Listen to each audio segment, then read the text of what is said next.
Oro Crimson here with Oro's Game Review Episode 1. Today I'm reviewing Castlevania, Symphony of the Night.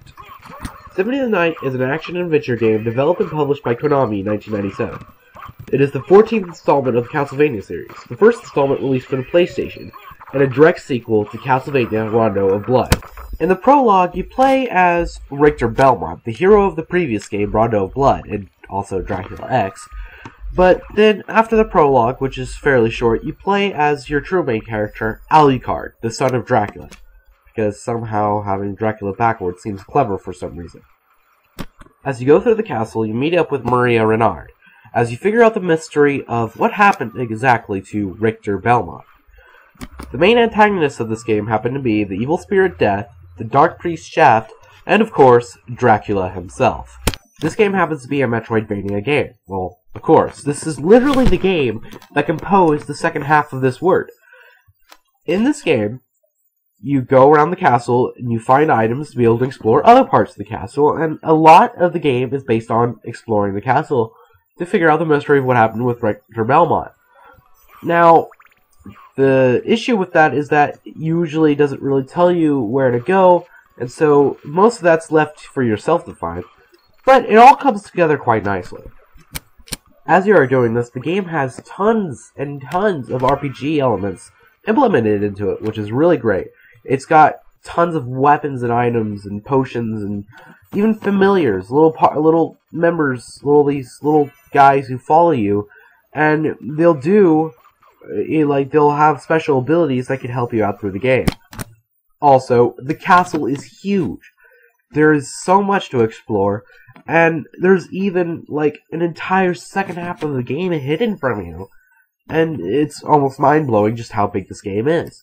And the enemies, there's tons of enemies, and some of these enemies are just fully animated almost exactly like bosses.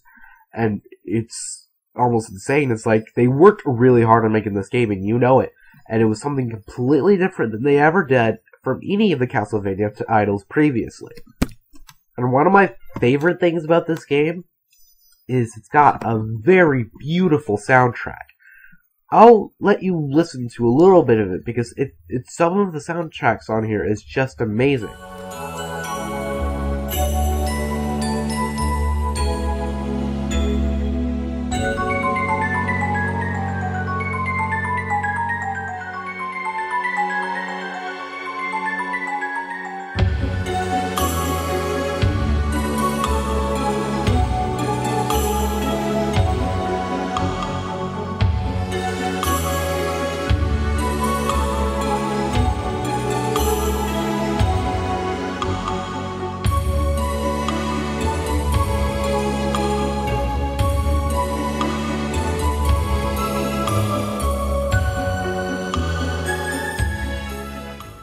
Unfortunately, like any game, Symphony of the Night has its flaws.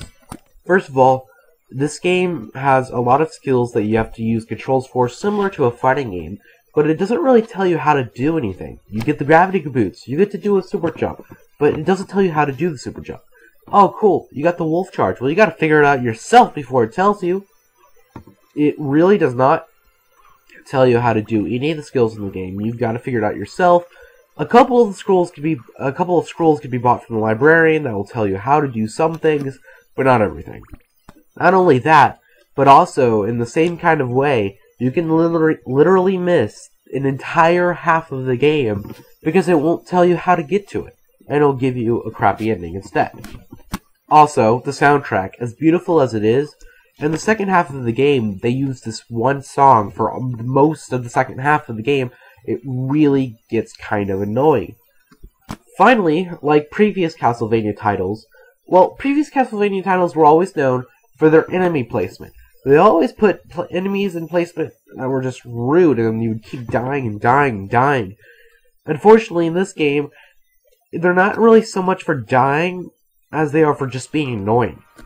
And speaking of not dying, this game is considered to be one of pretty much the easiest Castlevania game released, mainly because of how easily exploitable this game is.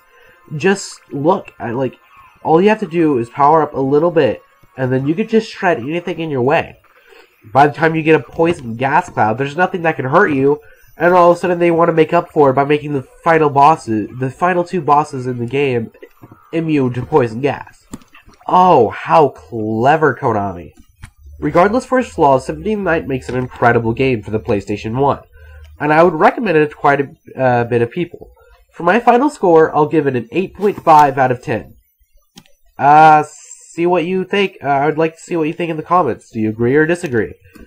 Sorry if my voice seemed a bit weird during this review. I do have a bit of a cold. If you have any recommendations for reviews for Me Crazy Studios to do, please just put it in the channel comments and we'll try and get to it. I'll personally be able to do almost any 2D game that can be played in an emulator. And as soon as I get a capture card, I'll be able to do PS2 reviews as well. Thank you for watching. This has been Oro Crimson in his first game review episode. Thank you for watching. Tune into the next one.